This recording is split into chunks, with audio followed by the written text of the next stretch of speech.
उद्धव ठाकरे असं म्हणाले की मुख्यमंत्री हे चोरांचे सरदार आहेत. आज त्यांनी वेगवेगळ्या मंत्र्यांच्या विरोधात निदर्शनं राज्यभर केली आणि त्यावेळेस त्यांनी अशी बोचरी टीका केली आपल्यावर.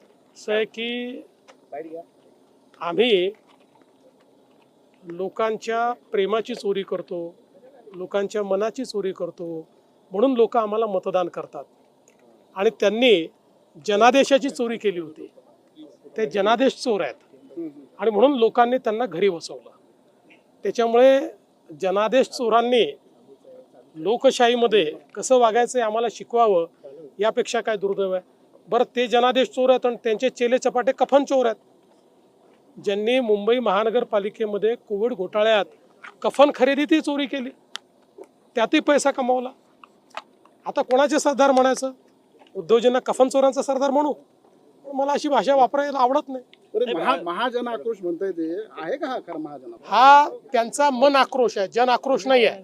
जनतेला काही घेणं देणं नाही आहे, त्यांचा मन आक्रोश आहे. सत्ता गेली, खुर्ची गेली, त्यामुळे मन मानत नाही आहे, मन आक्रोश चाललाय.